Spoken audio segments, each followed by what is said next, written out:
I'm live right now streaming the Switch 2 edition of Xenoblade Chronicles 2. I'm live usually Monday through Friday at 11 a.m. to around 4 p.m. Come check me out.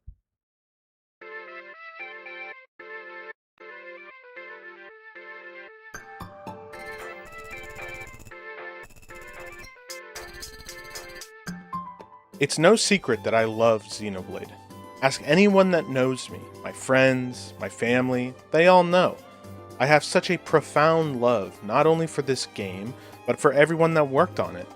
But even though I've played Xenoblade 1 all the way through, upwards of 5 times, maybe more, there are still so many things that I, and you,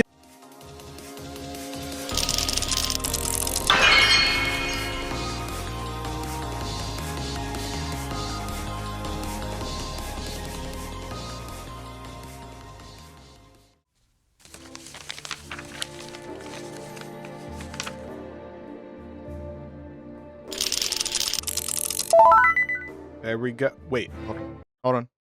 There we go. Colony 9.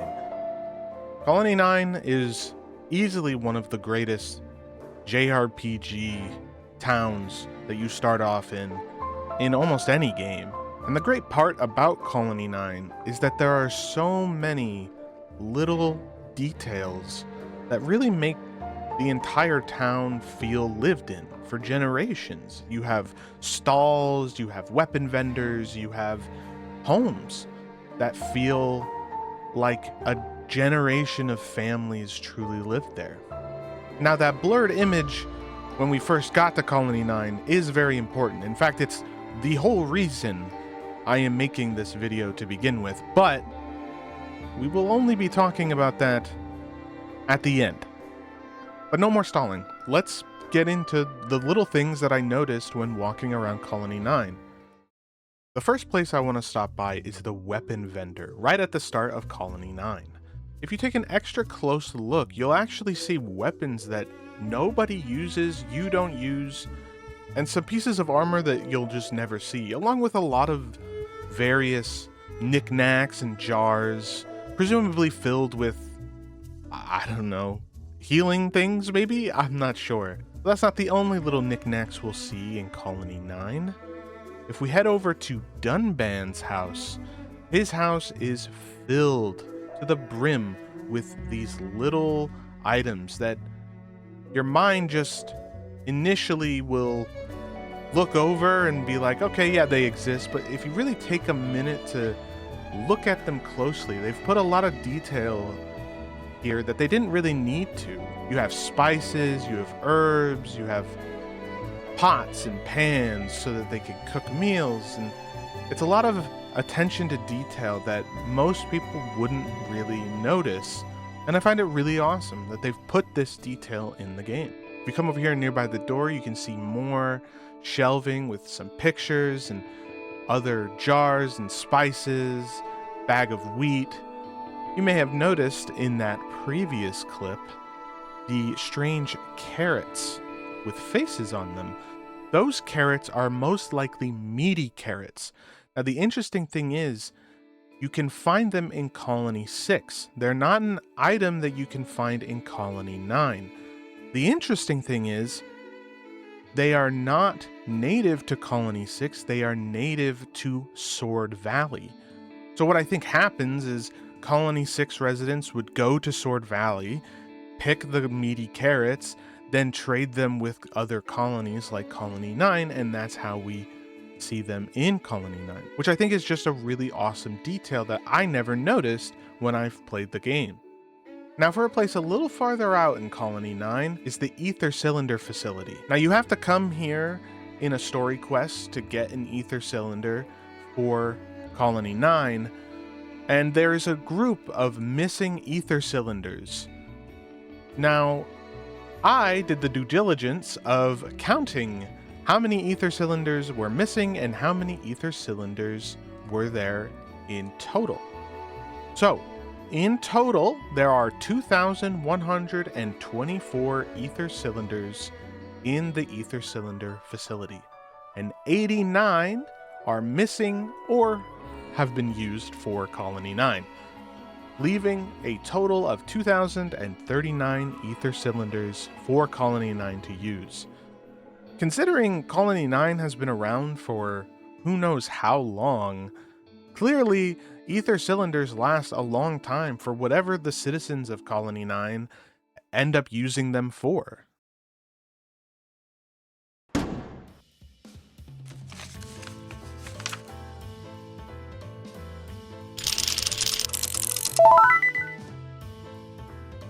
The Gaur Plains, or Bionis Lake, is probably one of the most recognizable areas in Xenoblade Chronicles 1. It appeared in Smash Brothers. A lot of promotional material shows the Gaur Plains. So because it is one of the most recognizable areas in the game, finding things that other people and myself haven't seen already was kind of hard, but I did find a couple, and they happen to all be about the wildlife or the monsters on the Bionis Lake. So let's get on with it with some leg piranhacks. Did you know that the leg piranhacks actually have a jumping out of the water animation? It's a small thing, it's not anything crazy or groundbreaking, but it doesn't have to be. It's that extra detail that makes them feel real. It's that extra detail that makes these digital fish feel more like real fish. Now, on to the next one, and it's a fan favorite, the Turkin. Did you know Turkins all have different weapons? That's clear, but have you really given a good look at the types of weapons and their appearance? This Turkin has a very spiky, very rudimentary type of spear, while this Turkin has a very almost gilded, higher rank of spear than the previous Turkin. A lot of the times we kill these guys without any second thought. Next monster, we got the Armored Rockwell, the giant tortoise that inhabits the middle of the Gaur Plains. Have you ever noticed that they have trees growing on their back? I certainly never noticed that. It makes them feel old. It gives them that ancient feeling, and I really like that detail. And our last enemy are the light wisps. They're pretty difficult to capture, but if you do, you can actually see a very interesting body. The front of their body seems more beetle-like, yet the back half of their body is more like a lightning bug. I found them to look really interesting, and I never really gave them much consideration at all because they're just one of those enemies that tends to fly by and that's it. It might seem strange that this is all I have for the Gaur Plains, but again, it's the most recognizable area. So many people have been through here that I'm sure many people have seen almost everything. These are just things that I noticed, and maybe you haven't noticed them either.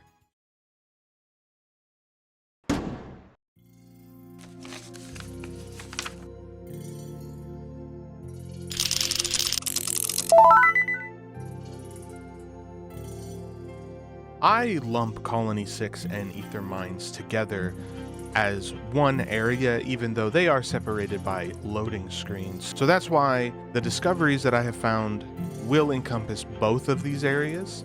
There aren't many because Colony 6 is really a town building aspect of the game that you don't necessarily have to engage with at all. And the Ether Mines is a fairly short section of the game that gets closed off once you beat Zord. But let's get into some of the things that I did find. In the Ether Mines, I found these lamps hanging on the side of a cave.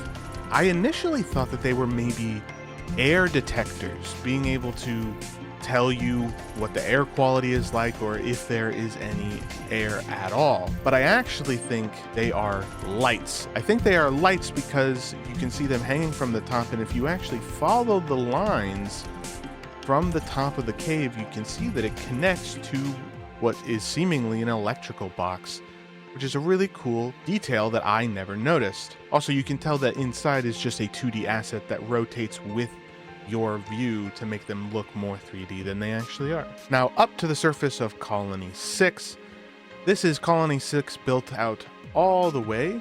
We have a new type of vegetable that also has a face, just like the meaty carrots before. Now, I couldn't find if these have a name or if these are collectible, but as far as I can tell, these are just completely unknown. But I thought I'd bring them up because I brought up the meaty carrots before, so I thought it was interesting. Now, for something a little different, this happens later on after a certain point within the story where Telethia actually inhabit Colony 6. And I just wanted to give you guys a really good look at what this type of Telethia look like up close, because I don't think most people tend to get up close with them because they instantly aggro. You know, it's a third-person game, of course, but there's a lot of really cool detail that you just wouldn't see otherwise. Now, again, same as before, not a whole lot of discoveries. These are fairly curated in small areas in the grand scheme of Xenoblade, but we got plenty more, especially in Satorl Marsh, which is our next location.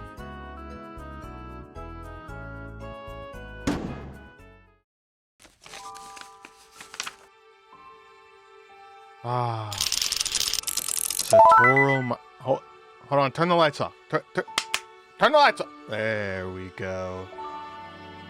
Isn't that beautiful? Genuinely, one of the most beautiful places in Xenoblade. Satorl Marsh always gave me a very mysterious feeling. Besides the fog and marsh-like setting kind of inherently gives you that feeling of mystery, there's a lot of things in Satorl Marsh that feel like a leftover from somebody else, from another society, another group. And it's never really explained a ton. You just have to infer. And I really like that. Can you tell what I'm pointing at here? You're right. The red wisps at the top of the crown tree. I never noticed these, and I couldn't figure out what they were. They don't appear during the day, and there's no information on what they are or anything. Just another aspect of Satorl Marsh that adds to its mysteriousness. The best guess that I have is that they are some kind of highly specific ether energy, since Satorl Marsh is right on top of a highly dense ether deposit. All over Satorl Marsh are these high entia, or I'm assuming high entia, structures that have a ton of these symbols on them. And the symbols themselves, it doesn't seem like they actually have a meaning or are pulled directly from something else. But the interesting thing is, I think as people, we tend to ignore, or at the very least silently catalog, symbols like these as nothing. And although they might not have any literal meaning, in the game world and as an art piece, they do have a meaning. It's supposed to convey that people of this world worked diligently to make these, whether it's for God or for their people or whatever. It shows the effort of the people of Bionis, even though the real effort was done by actual humans. And the last thing I actually think is kind of fun and cute. Everybody knows bunnets. They're one of the first enemies that you can fight. And we know that bunnets actually find and collect things to use as weapons of their own. And the bunnets here, we can see, are using a mace with an amber crystal at the top of it. And we can see that this specific Igna, called an Ether Igna, actually has two of these maces. I like to think that one of the bunnets might have found it on the ground and then took it and then is now using it as a weapon. Or a funnier scenario could be that it beat an ether igna and took it as sort of like a prize weapon. I think that's a really cute and cool detail that I never noticed. I love Satorl Marsh, especially in the daytime. Satorl Marsh at night obviously gets all of the praise just because of how beautiful it is, because it truly is. But the music and the way that Satorl Marsh gives you that mysterious feeling of feeling as though you are coming across ancient artifacts that you were never supposed to find. It's unrivaled in Satorl Marsh, and just another place that I absolutely love in Xenoblade.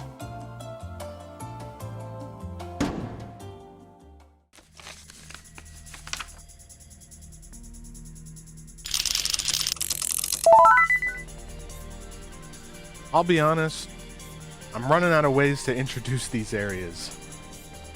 I love Makna Forest though. I often forget how big Makna Forest actually is. Makna Forest is a massive area with a ton to see.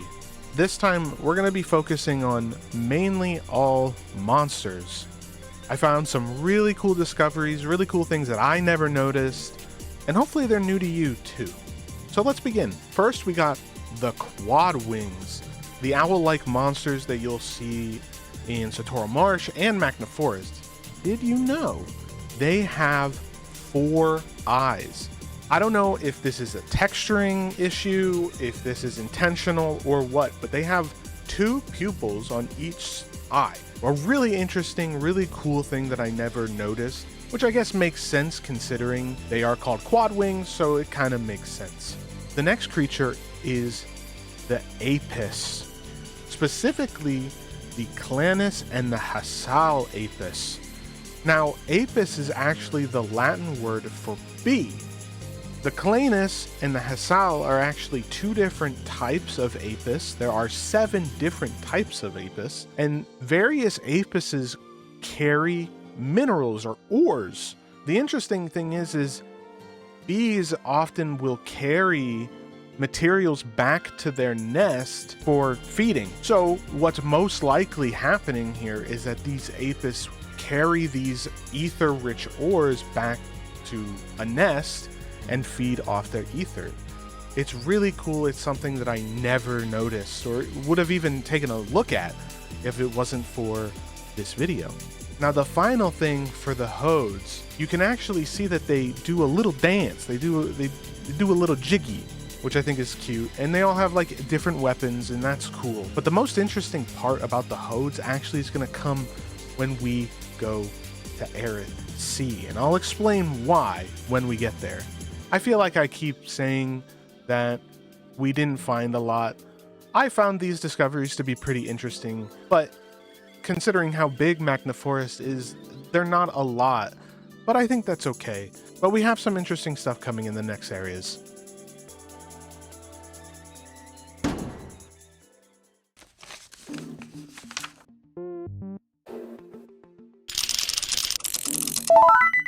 Eryth Sea, the most picturesque area in Xenoblade 1. It is often cited as the most beautiful place in Xenoblade 1, and it's hard to disagree, especially at night. But we're not going to be focusing on the weather. We're going to be focusing on something that I mentioned back in Makna Forest, and that is specifically about the Hodes. I'm sure you've noticed that Hodes and Orlugas are in Eryth Sea, which you might not really think anything about, but I thought it was pretty interesting because how did they get there? There's no real explanation as to how Hodes or Orluga potentially got up into Eryth Sea. From everything that we know about how we got to Eryth Sea, we had to ask the chief of Frontier Village to let us use a stream of magic or ether to be able to go up to Eryth Sea. Now, you could argue that this is a different species. They were born here, they evolved here. I like to think that they actually used an echidna to potentially fly up here. Now, is that possible? I'm sure it is on some level, but this special echidna actually has a basket with a Hode writing in it, so maybe they just spent a lot of time going back and forth between Makna and Eryth Sea. Is that realistic? I'm not sure, but it's a fun theory nonetheless. And you can even see the High Entia have taken some Orluga and actually strapped them with their own almost like mind control High Entia technology to make them work for them. Another species that we saw before were the Igna. These are not the Igna. These are the Cromar. I don't have a crazy theory in regards to them or anything. I just think they look cool. They're obviously related to Igna on some level, but they're not Igna. I just think their design is cool, and getting a closer look at these enemies that you normally would just kill is really interesting. Now, into Alcamoth are these giant tapestry banners that are all over Alcamoth, and truthfully, I never noticed them. They're a very simple and interesting design, but pretty cool. And lastly is this design on this public bench. I never noticed it, and I thought it was pretty cool. Now that's everything that I found in Eryth Sea. I actually think Eryth Sea doesn't have a whole lot to show because there's so few land masses. There's some other things like the giant tortoises on one of the islands, but the things that I showed here I found to be the most interesting compared to everything else. But the next place, Valak Mountain, has some pretty cool stuff as well.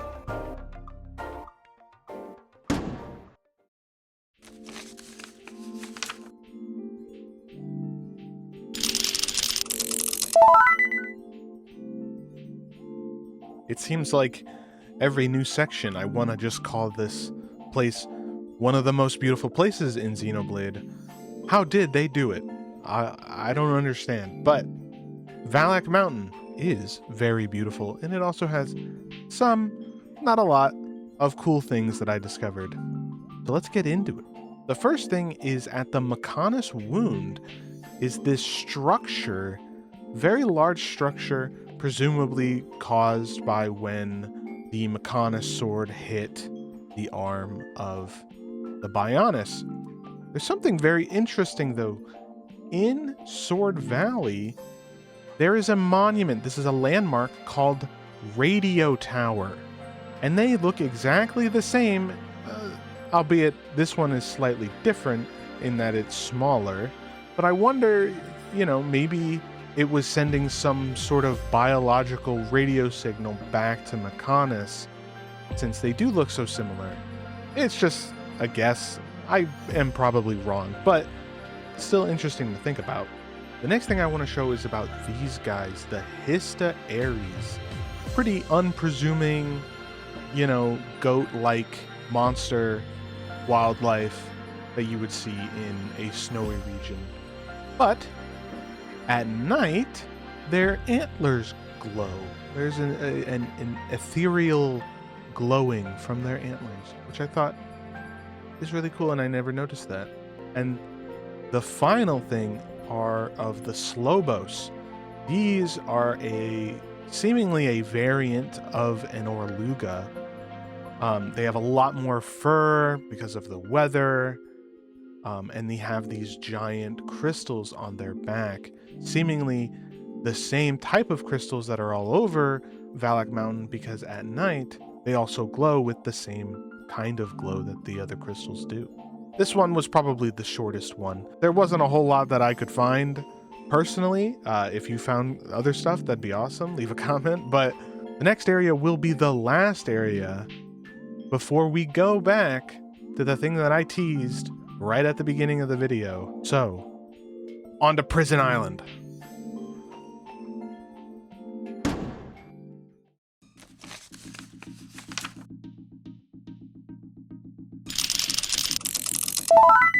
Prison Island is easily the strangest area in Xenoblade 1.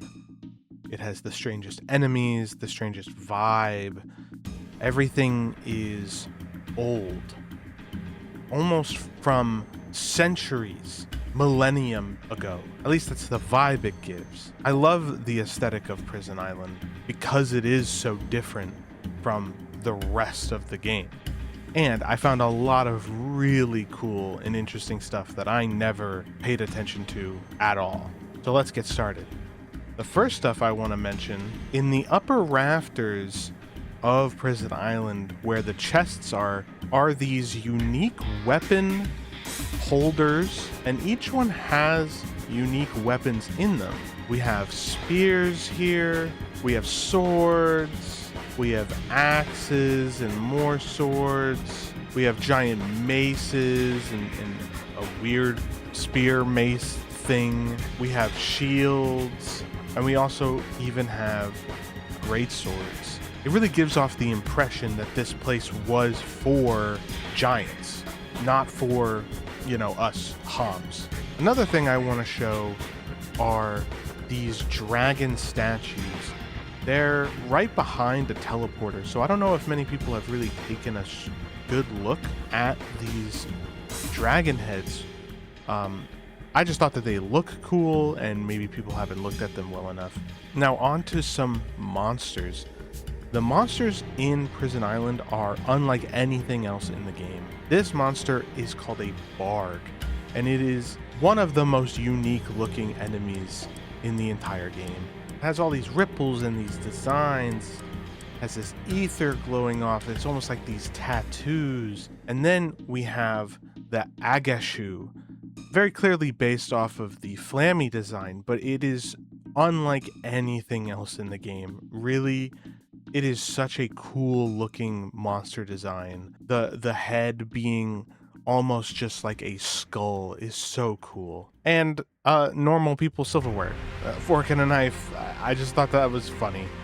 That's kind of it. This is the end of Prison Island, but it is not the end of the video. All the way back at the beginning, I mentioned that the sole reason I am making this video is for something back in Colony 9. Let's head on back.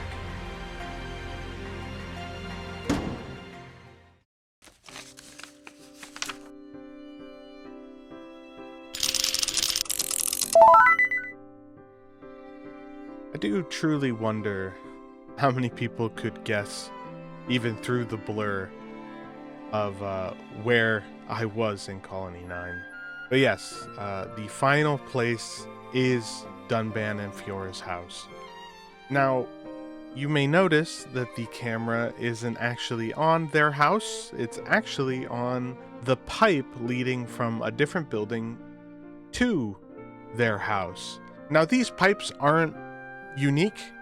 Actually, they're all over Colony 9.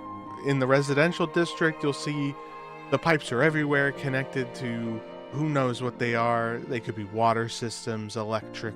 Actually, I can hypothesize as to actually what they are. The pipes leading from one building in Colony 9 to Dunban and Fiora's house, we can see that it directly leads into their house and into the ground next to their house. And if you go inside their house, you can actually see the piping is strewn all across the house, supplying them with energy, supplying them with electricity, supplying them with running water, presumably hot water, so that they can cook. It might seem dumb that this is the final thing that I am bringing up. It's ultimately a very small aspect of a very large game. But it's moments like these. This is a pure discovery that connected me with another person that I'll never meet, I'll never speak to. Their hard work was recognized by me and caused an emotional reaction. And I think that's beautiful, and it's what art does. It's one of the greatest things that art can do, especially video games. It might sound overly dramatic. I am an overly dramatic person when it comes to art, but it's these moments of connectedness with a person I don't know. Who knows how long this even took for that person to make? Did they hope that someone like me would find that, to see that connection? I'd like to think so. And if that person ever ends up watching this video, just know that your hard work did not go unnoticed. I saw it, and it resonated with me. It resonated with me enough to want to make a almost 30-minute video talking about this game and this game series that I love so much. You know, I planned for this ending to be sappy, but yeah, truthfully, if you made it this far, thank you so much for watching.